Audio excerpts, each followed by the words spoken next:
জনাব আকরামুল হাসান, আগামী শিবপুর আপনি কিরকম দেখতে চান? দলীয় মনোনয়ন পেয়ে জনগণের সমর্থনে আপনি যদি নরসিংদী ৩ শিবপুরের সংসদ সদস্য নির্বাচিত হন, তাহলে আগামী শিবপুর নিয়ে আপনার পরিকল্পনা কি? ধন্যবাদ আপনাকে।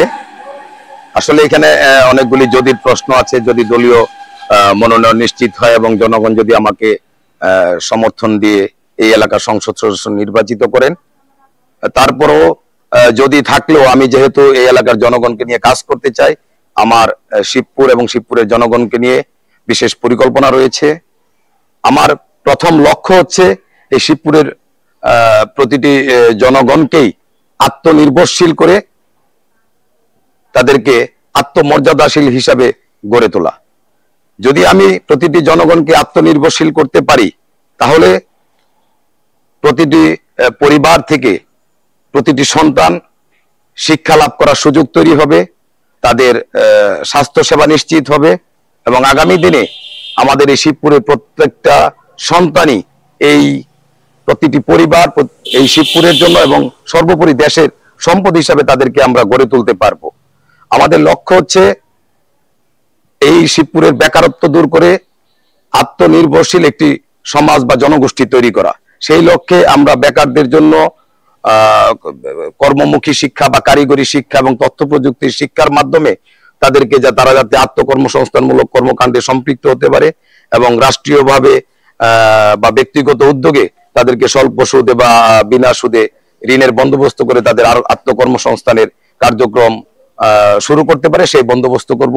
পাশাপাশি আমাদের কর্মহীন যে সমস্ত নারীরা আছে তাদেরকে গৃহপালিত পশু পাখি যেমন হাঁস মুরগি গরু ছাগল লালন পালনের মাধ্যমে এবং ক্ষুদ্র কুটির শিল্পের নানাবিধ কার্যক্রমের মাধ্যমে তাদেরকে কর্মসংস্থানের বন্দোবস্ত করা হবে।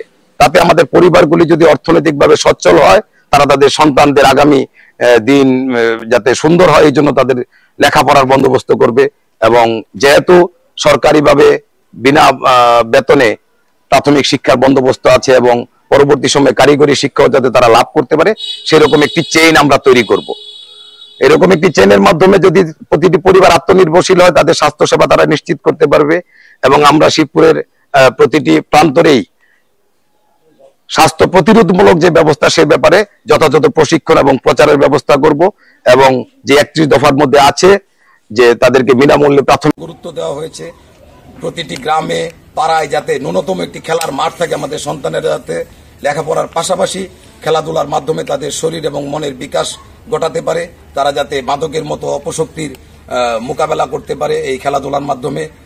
এবং পাশাপাশি সামাজিকভাবেও আমরা মাদকের বিরুদ্ধে প্রতিরোধ গড়ে তোলার চেষ্টা করব, যাতে আমাদের সন্তানেরা কেউ মাদকের ভয়াল এই ছোবলে তারা আক্রান্ত হয়ে তাদের জীবন যাতে বিপথে না যায়।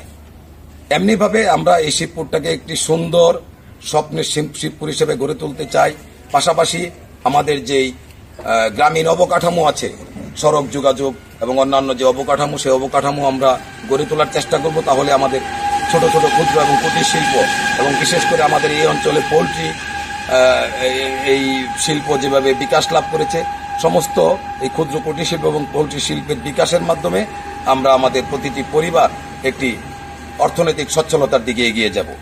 এটাই আমাদের আগামী দিনে শিবপুর নিয়ে আমার পরিকল্পনা। ধন্যবাদ।